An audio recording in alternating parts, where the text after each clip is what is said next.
being afraid. A lot of my colleagues feel that law enforcement and that police officers are under siege. State of our Union.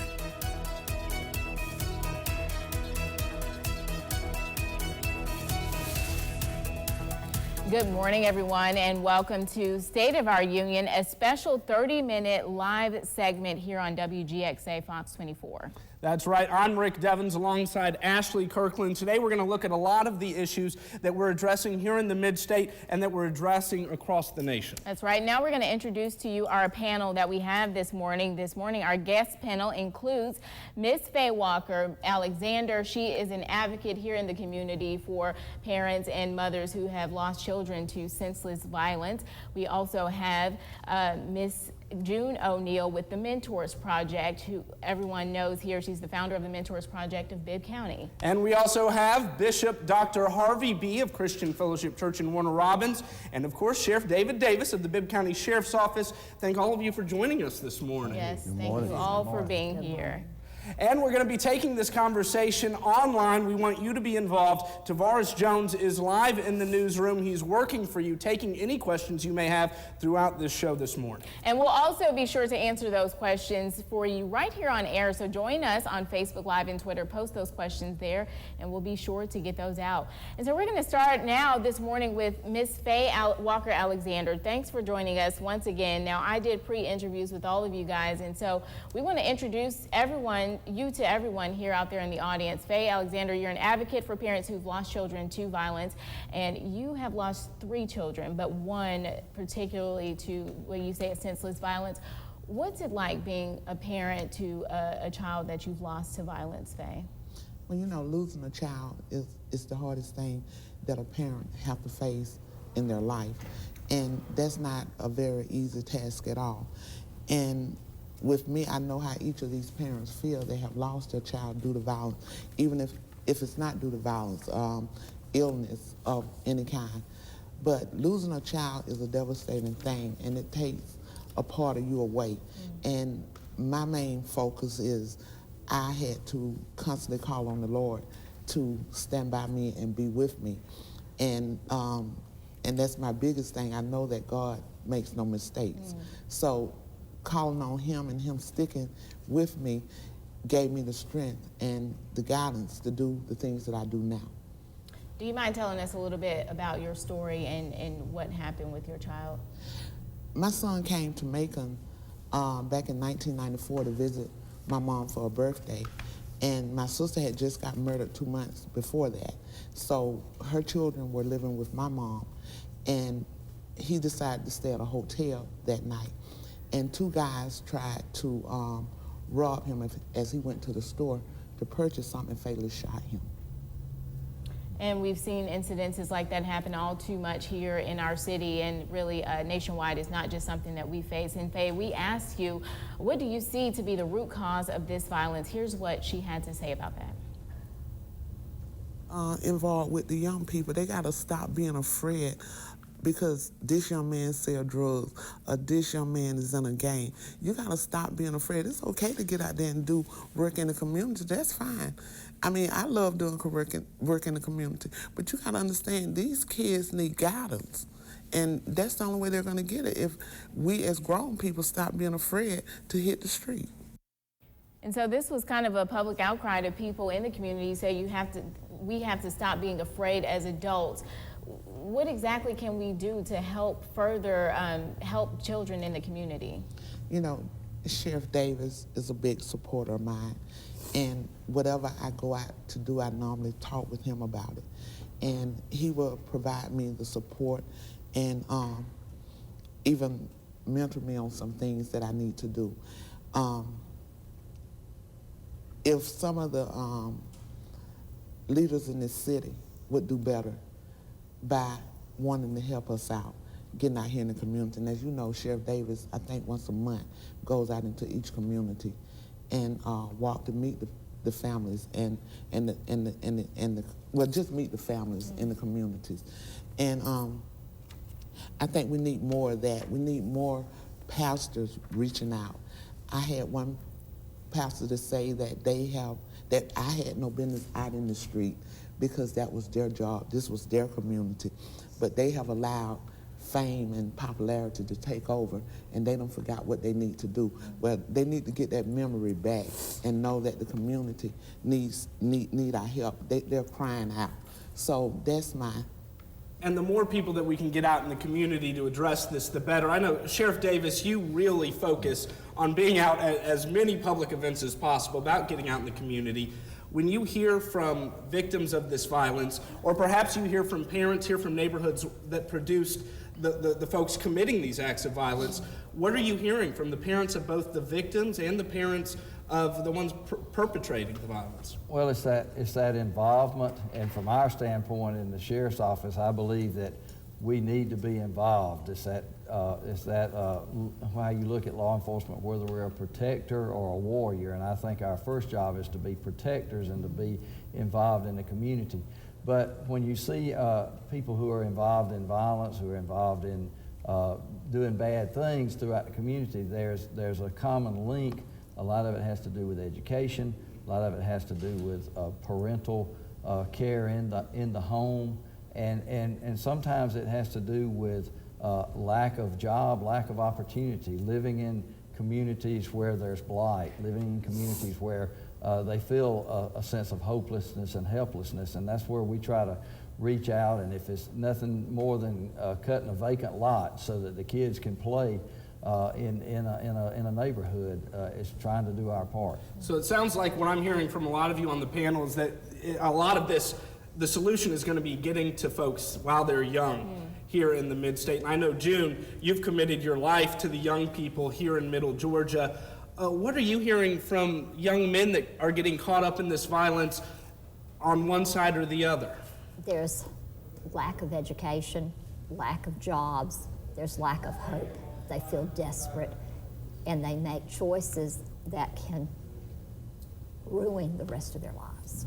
And we talked with June earlier, and here's what she had to say about the state of youth in our community and why they may turn to violence. Young African-American men that don't have positive adult male role models in their life, I see a lot of desperation, I see a lot of hopelessness, I see a lot of sadness, I see a lot of anger, and a lot of hurt. And Ms. O'Neill, just to follow up on that question, what do you think the answer for these young men in the community is to channel these negative things and turn them into something positive? You work with our young people all the time, and you, like Rick said, have devoted your life to them. Well, when we have 52 young men that have raised their hand and said, hey, I want a mentor, and I can't get people to mentor them, how sad is that? We're starting an initiative on Friday at Ballard Hudson Middle School. I want to invite all the men in the audience to come out, 1 p.m., fathers and friends. And we're going to try to do a group mentoring at the school. I'm going to be behind the scenes working. None of the ladies on my staff will be there. It'll be like burgers and bikers one day. Casey and Carrie Goodwin are helping. We are just hoping to get the word out that we need men to step to the plate and be there for our young men. It may not be a young man and their family, but these children belong to everybody. And when violence happens in any neighborhood, it affects every neighborhood.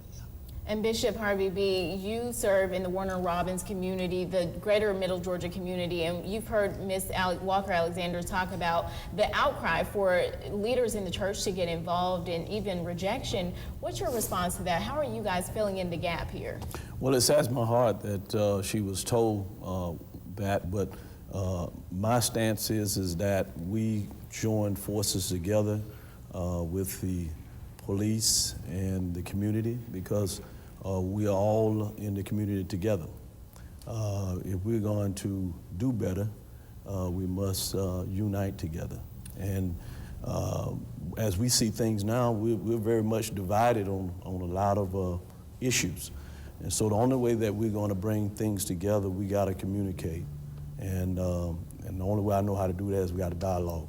And when we come together, we'll get better understanding. Well, it takes a village to raise a child. It's certainly going to take the whole community to fix what's happening in our area and in the country. And that's why we're trying to get all of Middle Georgia involved in this discussion today online. Now let's check in with Tavares Jones and see what questions you guys out there are asking on social media. Tavares, what are we looking at right now? Hey guys, Good morning. So via our Facebook live stream, we have over a dozen viewers, and the community is listening and wanting to help. Angela Biddick, she asked the question to Sheriff Davis and Ms. June O'Neill, can anyone help with youth, or is it specific people? They want to get involved.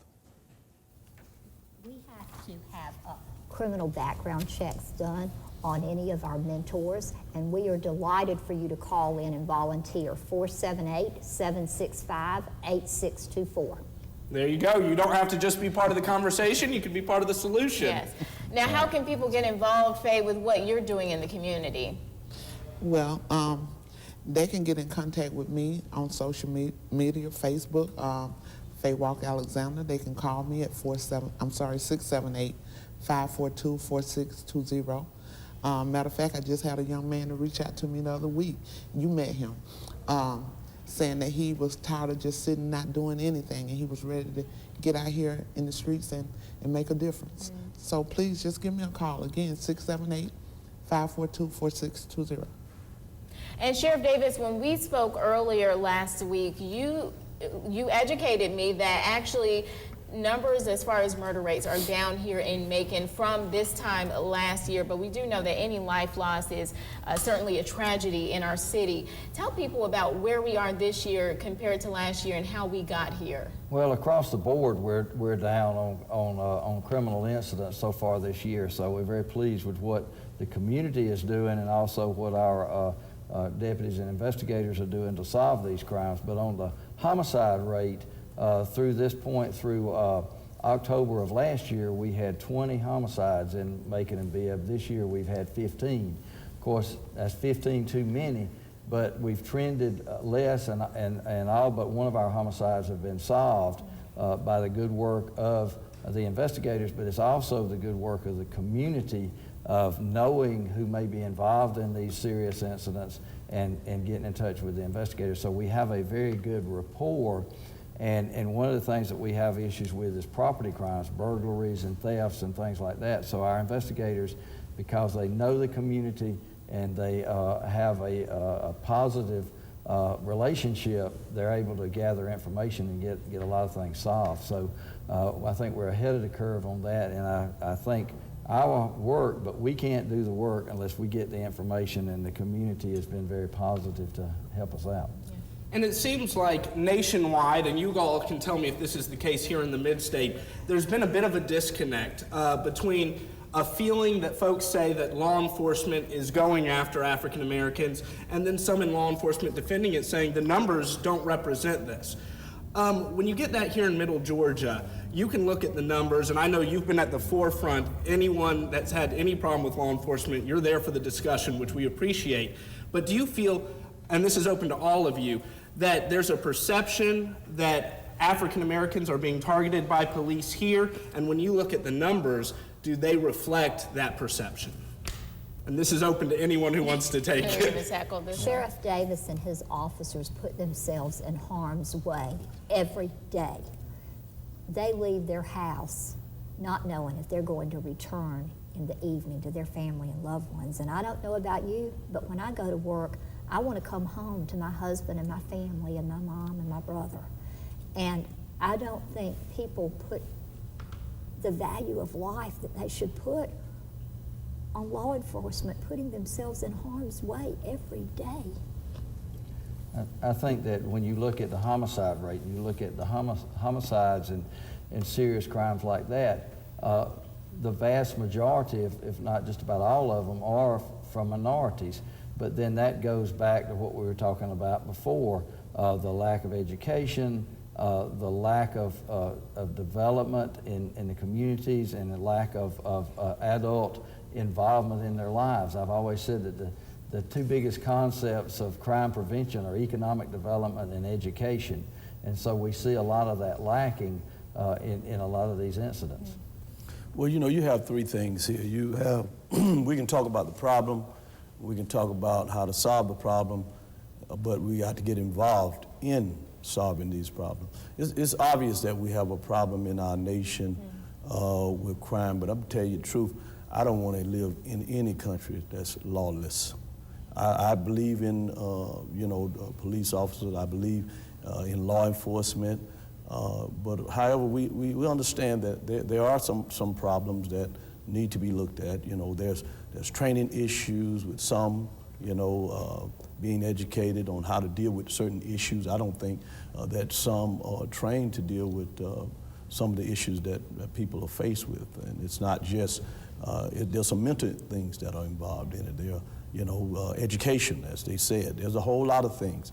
And so we've got to start at the root of the problem. Yeah. And the root of it is that everybody's got to take initiative. Everybody's got to be responsible in teaching our young people about life in general. Because if you don't respect life, your own life, you won't respect someone else's life. All right, so we are going to switch gears as we're talking about this very sensitive topic right now in the nation, which is the state of relations between law enforcement and the communities that they serve in. Bishop Harvey, you did speak on this earlier this week, and you're, like I said, you're a pastor at Christian Fellowship Church in Warner Robins. Here's what you had to say about where we are right now in our nation. Yes, we have a problem, and sometimes everybody's not dealt with the same way when it comes to solving problems. Just like anybody else, you know, my heart will beat faster. You know, I am somewhat, depending on where I am, would be afraid of what may happen in that situation because I don't know what's in the mind of the person that pulled me over. And I have been pulled over before. And I asked the officer, you know, sir, is there a problem? And he told me to shut up. You know, so I have received negative from law enforcement. And it happens to a lot of African Americans. And so we understand that our officers and law enforcement have a very difficult job, and we are very appreciative of them for protecting and serving us. But you say you do see, we all could see some improvements in every area of our nation. So what are some injustices that you see could be fixed at the law enforcement level, just from the side of someone as a community member that they serve? And then Sheriff Davis, if you'd like to go ahead and respond to that question as well. Well, I am really thankful that Sheriff Davis is doing what he's doing. I mean, he's leading the way in trying to make change, and that's what we need. We need people not just talking about it, but actually stepping up to the plate to say, "Hey, I'm willing to try something to make sure that things are different." And that's all many people are asking. Can we at least attempt to try to make a difference? And if you do that, I think we're making, you know, some leadway in the right direction. Sheriff Davis. And I think that, and I think Bishop is right, I think that law enforcement in general, and even locally, has sometimes been our own worst enemy. It's that attitude and this approach to the community. We can see times even locally and in the past when those relationships have not been so positive, but you have to realize that and come up with ideas and plans to address it. And it's all about the attitude. It's all about the attitude of the officer. It's all about the mindset of the officer when he approaches a scene or approaches a violator. And also to have our agency reflect our community. The demographics of our agency is very close to the demographics of our community, so that you have black folks, white folks working together, male, female, so that you sort of keep tabs on each other, so that you don't see profiling, so that you don't see disparate treatment going on in any part of the community. So you always have to be mindful of that and be there to address any type of concerns that the community has. And I wanted to stick with this demographics for just a second. That was one of the big issues when you look back at like Ferguson, things like that. Not only did the police force not at all represent the diversity in the community, but it seemed like those that were in power ignored the calls from the community. We've already addressed that the sheriff is out in the community as much as probably any elected official any of us have met. The demographics are better represented. When you have folks come to you and saying that they've had problems with police, are you looking at it as systemic, or do you think it's individuals within the police department here in Middle Georgia specifically? I believe it's, individuals. Yeah. You just can't paint all police officers with the same paintbrush. Just like you can't paint all pastors with the same paintbrush. You got good ones, you got good lawyers, you got bad lawyers, you got good doctors, bad doctors. So you have to take it individually. And that individual has to say within themselves, am I here to protect, as he said, or I'm here to strong arm someone? And that's where the difference is on that. Okay, well, we've looked a lot at one side of this. Now we're going to kind of switch gears and look at the law enforcement side of this. As we mentioned, there have been issues. There have been videos nationally that anyone can look at, and it makes you sick to your stomach. But as a police officer, as June O'Neill mentioned, we recognize that our law enforcement goes into every day at work knowing that they could be putting their life on the line for us. If we're in trouble, we're calling the police. They're running towards gunfire, not away from it. But these different things that are happening have got to be making your jobs a little bit tougher. I mean, you're under the microscope right now. How have these conflicts nationally and locally changed the way that you all are doing your job as law enforcement? Well, obviously, you look at every incident that happens both nationally and locally, and you learn from it. A fool keeps doing the same things after seeing that those things don't work. So you look at them, you dissect them, and see how could we do things differently here? How could this have been avoided? And so it's an ongoing, it's always learning process, it's an always evaluation process when you look at any of these incidents throughout. And so when you have someone who gets off track and doesn't do like they're supposed to do, and the word comes to us from the community, I think swift investigation into that and swift action is warranted, and it builds that confidence that the community has in our work. Absolutely.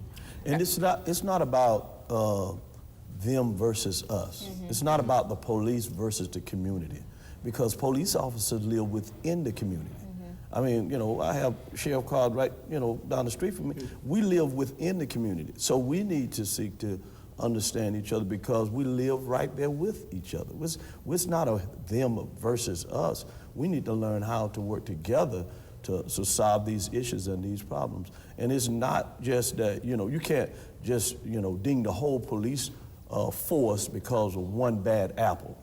You're going to always have those who may perhaps slip through the cracks. But when that happens, we are counting on them to make sure that that's not on a continuous basis. Yeah. I was going to add, I know we, in this United States of America, there are many cities that share a sheriff, someone head of that police station, like we have Sheriff Davis. And I can remember when I first moved to Macon, there was a big thing going on where a young black man was killed, and this police officer had been reported several times and nothing had been done. And that's the thing too. If I feel this in my heart, if I go and report something to Sheriff Davis, it's going to get taken care of. And we need to do better by that as police officers and as leaders in the police department. And I'm not saying, and I agree with the good pastor back here, all police officers aren't bad, all blacks aren't bad, all whites aren't bad. There's some good in every, but we also sit and we make choices. And sometimes those choices are not good choices and can run us for the rest of our life. I was like Sarah in the Bible. I got blessed with a son late in life. Mm-hmm. And a couple of weeks ago, I sent him a package to college. And he called and he said, "Mom, you're making me feel like I'm incarcerated." Well, that broke my heart. And I said, "What do you mean?" And he said, "Because everybody in my hood that gets a package, it's in their cell block." So folks, if you know a young man, a young lady in college, and they're not getting a package from home, send them one. It can be a package of Starburst. Let them know you're proud of them. I send Dr. Seuss quotes to my children by text messages every day. Do something to make them feel better and lift them up and encourage them. And not just your kids, but all the kids. All the children. Something and that's what we got to realize. Her realize. whole life on. not just our kids, all these kids are ours. Yes. Absolutely. And for the sake of time, we will have to skip over the excerpt that you had, Sheriff Davis, but we did talk about a lot of that. And we want to go back to Tavares Jones to see if we're getting any questions from you guys out there on Facebook Live. Tavares, do we have anything from people, viewers? Hey guys. Right, Ashley. So our viewers on Facebook Live the number is climbing, and I've got a comment right here, not a question, but more so of a comment. This comes from Rick Tammy Nevaeh Grant, who says, unfortunately, our world has too much hate in it, and really no one is safe anymore. We have to love one another and spread love at all times. A police officer has to be in defense mode at all times due to all of the hate. There is good and bad in everyone. All right, thank you, Tavares. And we're going to go to our panel to have everybody just respond with their last remarks. We have about a minute left. We'll start with you, Ms. Faye. What do you have to say for that comment and for just this conversation in general, to push the conversation forward? Well, we do have a lot of hate that's going on, and that's one of the biggest problems. But whether we have hate, still, we as a people got to get out there and show some love to our community, to our fellow man. We got to do that. It's left up to us to do that, to handle that with the community. Okay. And even getting out there on every weekend or whatever, in the city of Macon, putting up a sign say "Put down the gun," that save a life. How about you, June? To paraphrase, only love can drive out hate. Love, love, love. Yes, ma'am. Well, you know, hate is something that is taught, and I believe that you can teach love as well. And so we as people, we have to search within ourselves and ask ourselves, if I'm on the other end of that. And a quick final word from Sheriff Davis. I'll give you 2 words, involvement and commitment. Be involved in your community, in your neighborhood, or on your street, and be committed to make a difference in somebody's life, and committed to bring that education piece, committed to help somebody get a job.